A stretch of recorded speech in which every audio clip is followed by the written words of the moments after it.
There's a company whose products sit quietly in almost every kitchen around the world.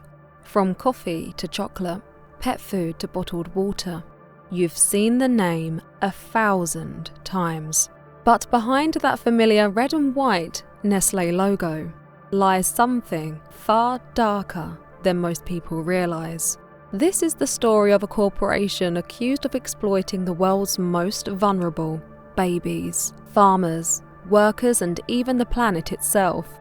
It's a story that spans continents, involves dictators, paramilitaries, and even water wars. And it may forever change the way you look at what's in your grocery cart.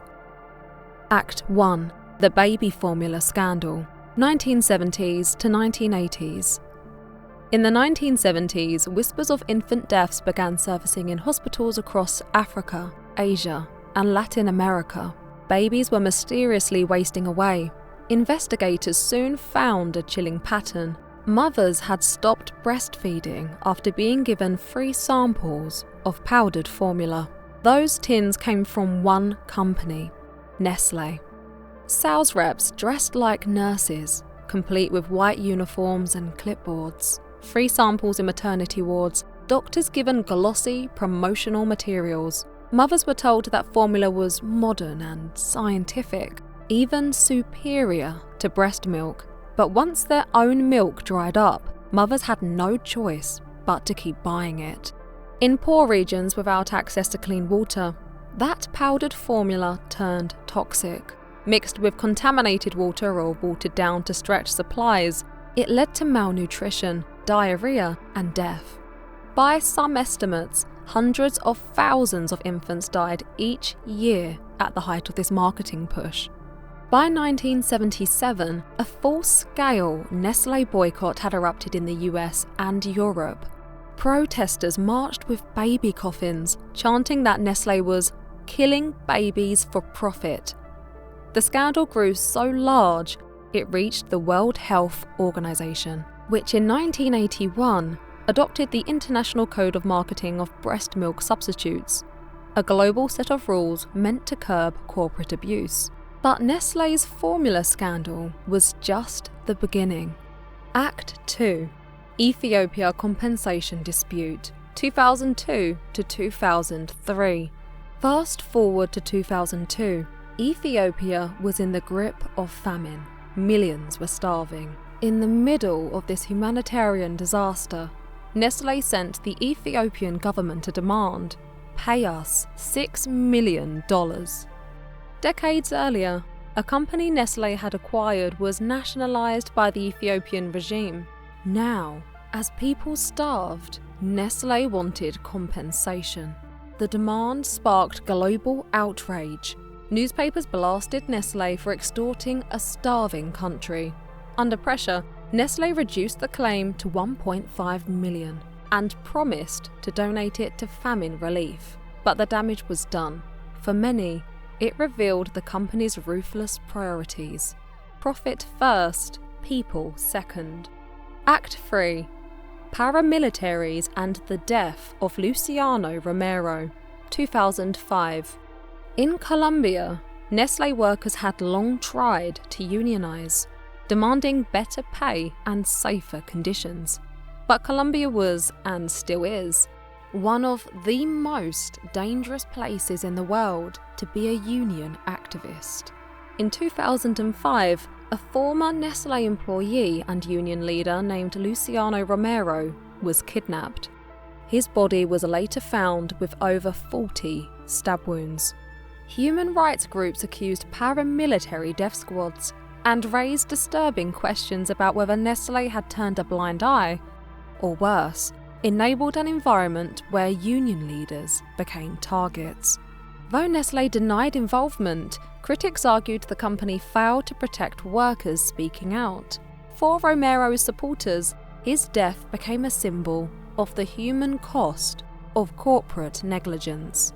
Act 4. Water wars and privatization, 2000s to 2010s. By the early 2000s, Nestlé had quietly become one of the largest bottled water companies in the world. But how they sourced that water sparked fury. In California, during one of the worst droughts in history, Nestlé was accused of illegally siphoning water from the San Bernardino Mountains, millions of gallons, while locals were ordered to ration. Regulators moved to shut it down, but the legal battle dragged on for years. In Michigan, Nestlé pumped hundreds of thousands of gallons a day from aquifers, paying just $200 a year for the privilege.